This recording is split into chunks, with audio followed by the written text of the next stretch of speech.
اعوذ باللہ من الشیطان الرجیم بسم اللہ الرحمن الرحیم۔ معزز ناظرین السلام علیکم۔ اللہ کے نبی نوح علیہ السلام اپنی قوم کو سدھارنے کے لیے انہیں بار بار اللہ کا پیغام سناتے، انہیں اپنے ساتھیوں پر ظلم نہ کرنے، محبت و احساس قائم کرنے اور نسل و ذات کی بنا پر ایک دوسرے کو تکلیف نہ دینے کی ہدایت کرتے۔ آپ کی قوم آپ کا مذاق اڑانے لگی، آپ کو اتنے پتھر مارے جاتے کہ آپ کئی دن تک پتھر لگنے کی وجہ سے زخموں کی تکلیف برداشت کرتے، لیکن صحت یاب ہونے کے بعد دوبارہ اللہ کے دین کی تبلیغ میں لگ جاتے، یہاں تک کہ 950 سال گزر گئے، لیکن نوح علیہ السلام کی قوم نے ہدایت نہ پائی۔ قوم سے تنگ آ کر نوح علیہ السلام نے اللہ کے سامنے ہاتھ اٹھایا اور دعا کی کہ اے اللہ، یہ امت کبھی ہدایت نہیں پائے گی۔ اے میرے پروردگار، یہ قوم تیرے عذاب کا مذاق اڑاتی ہے، اے اللہ انہیں دکھا دے کہ تو کتنی طاقت اور عظمت والا ہے۔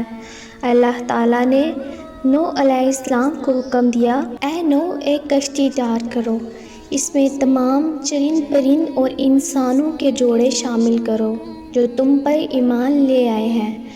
اللہ کے حکم کے بعد حضرت نوح علیہ السلام کشتی بنانے میں مصروف ہو گئے۔ آپ کی قوم آپ کا اور اس کشتی کا مذاق اڑاتی جو آپ اللہ کے حکم سے بنا رہے تھے۔ 100 سال کے بعد کشتی تیار ہو گئی جس کا اللہ رب العزت نے حکم دیا تھا۔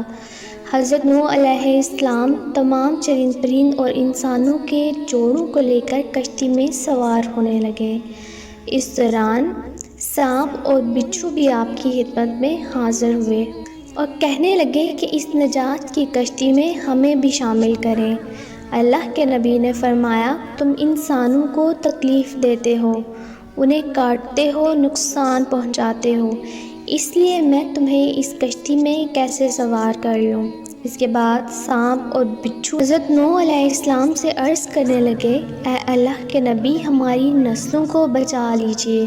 اس کے بعد انہوں نے قرآن پاک کی ایک آیت بتائی اور بولا کہ ہم اللہ کی قسم کھا کر یہ وعدہ کرتے ہیں کہ ہم یہ آیت پڑھنے والے کو کبھی کوئی تکلیف نہیں دیں گے۔ اس وعدے کے بعد حضرت نوح علیہ السلام نے سانپ اور بچھو کو بھی کشتی پر سوار کر لیا۔ پھر جب سب کشتی پر سوار ہوئے تب اللہ کا عذاب آیا اور تمام منکر غرق ہو گئے۔ جب طوفان تھم گیا تب نوح علیہ السلام نے زمین کو دوبارہ آباد کرنا شروع کر دیا، اور آج تک یہ کہا جاتا ہے کہ آج بھی اگر سانپ یا بچھو کو دیکھ کر یہ آیت پڑھ لیں تو وہ آپ کو نقصان نہیں پہنچائیں گی۔ امید ہے کہ یہ معلوماتی ویڈیو آپ کو پسند آئی ہوگی۔ مزید اس طرح کی ویڈیو دیکھنے کے لیے ہمارے چینل کو سبسکرائب کیجیے۔ السلام علیکم، اللہ حافظ۔